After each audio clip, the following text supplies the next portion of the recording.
Bonjour à tous, c'est le pasteur Tito Mochebele. Et nous continuons notre challenge de 90 jours dans la Bible. Aujourd'hui, nous sommes au jour 10 et nous lisons Exode chapitre 3.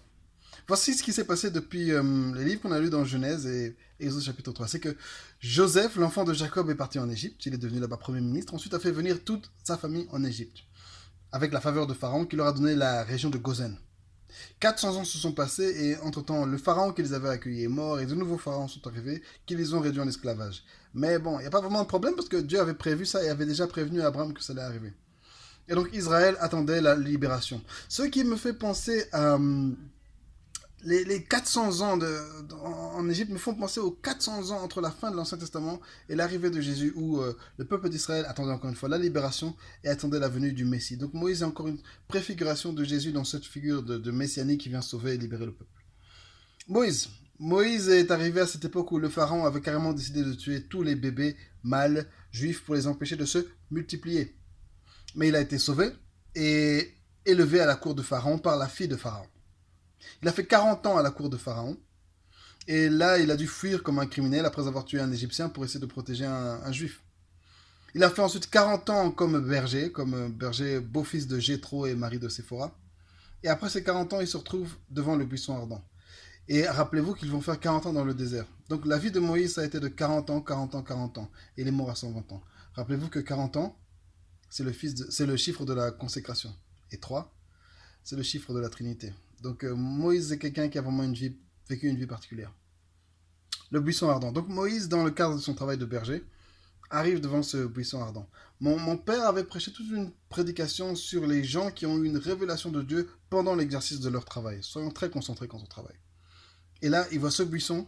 En fait, c'est plus un petit arbre en train de brûler, mais il ne se consume pas. Et là, encore une fois, on a la Trinité qui se révèle. L'arbre, rappelez-vous, dans le jardin d'Éden, il y avait l'arbre de vie. Jésus, dans Jean 15, nous dit qu'il est le vrai arbre. L'arbre, c'est Jésus, le Fils. Le feu, c'est le Saint-Esprit.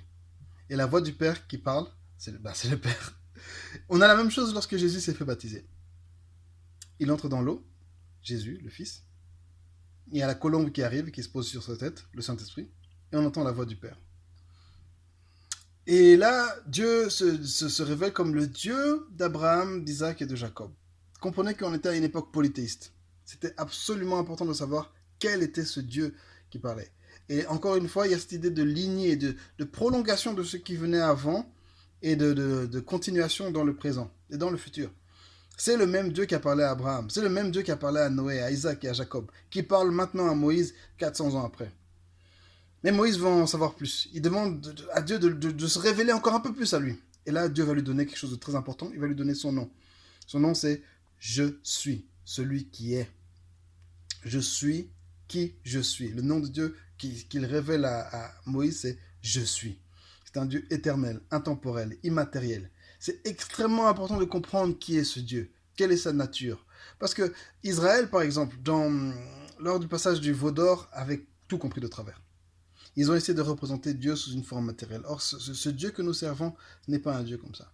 À l'heure d'aujourd'hui encore, c'est important de savoir qui est Dieu, qui est notre Dieu et qui n'est pas notre Dieu.